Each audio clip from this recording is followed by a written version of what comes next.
Well, I'm pleased to have with me today Christina McKenna.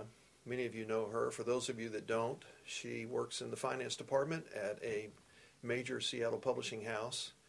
And for her time here at Meadowbrook, she has served in all kinds of capacities, being a part of our worship team and working with ESL and helping out with our hospitality as well as our library. And so you're just all over this place. And as most of you know, a little bundle of energy. Some of you also may know that Christina has been having a pretty significant health challenge lately, and so I've asked her to come and talk to us about that today. Christina, catch us up. Say a word to us about what you've been contending with, and then how is that right now? What's going on? Okay. June 30th, well, in June, I was diagnosed with stage 3 ovarian cancer, and on June 30th, I had my first chemo treatment. Chemo treatments last 12 weeks, every week. And so I was hoping that after the first cycle, I would be looking at surgery, which would have been in September. So they did a CT scan on me, did another blood test on me, and said, no, we need to do another full cycle, which is 12 more weeks. So, as it looks now, the last Tuesday of October, I will have my final chemo treatment for this cycle, and then they will look again to see if we can do surgery in November. Okay. Well, and this has been a tough battle. I mean, you sound great, you look great, but the fact of the matter is you've had days where you've been very tired. It's taken a whole lot out of you. And yet you have had a confidence and a faith in God that says He's going to heal you.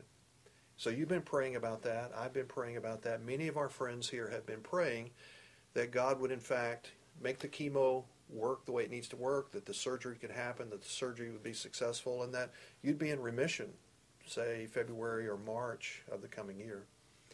How has God been at work in you to continue that sense of belief and confidence in Him?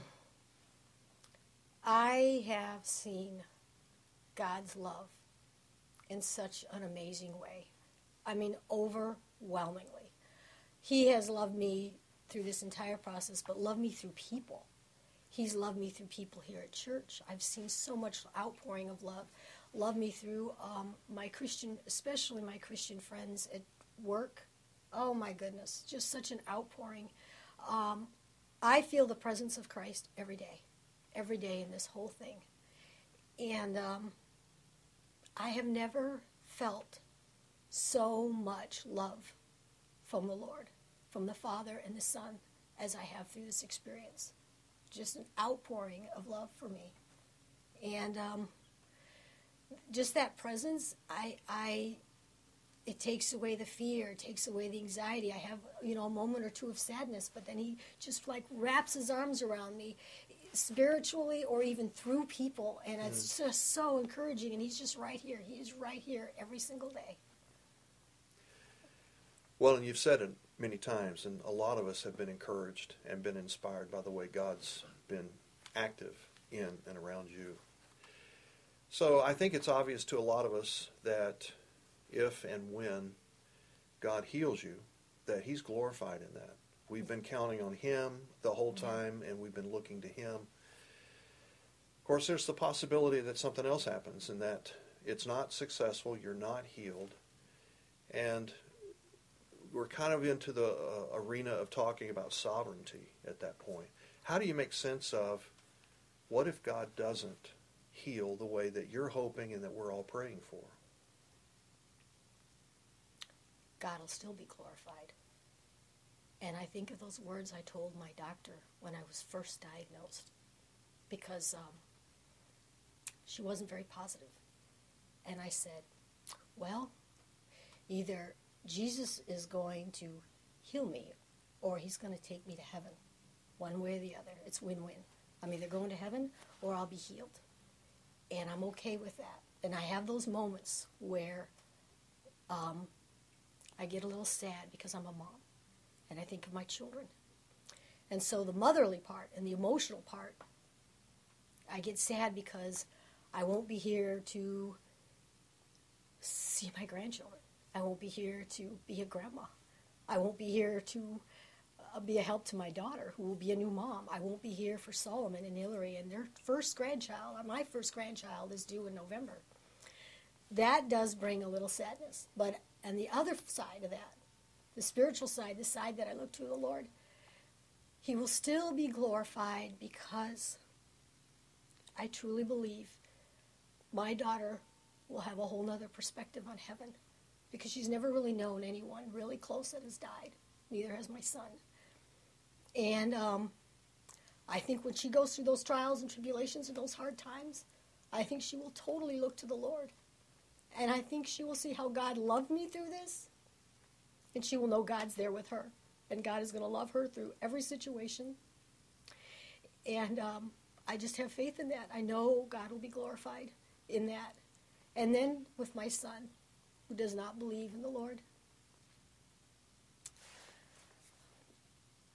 if God takes me to heaven, doesn't heal me in the physical, I'm still alive. My spirit goes on to be with him. And I think there will be a time, it is my hope, that my son will actually question his beliefs and think, wow, I mean, I'll never see mom again? Wow, that's it? That's all there is to life? And I think he will rethink his beliefs and think, wow, if there really is a God, we will be together again. We will have that eternal life. That's my prayer. I know God will be glorified. I'm going to hold on to that. And, most every prayer, when it's a spiritual prayer of mine, has been answered. My son's name is on that wall over there. Right there near Tara's. And Tara now has come to the Lord, and she has sought and she has found. And I believe that for my son.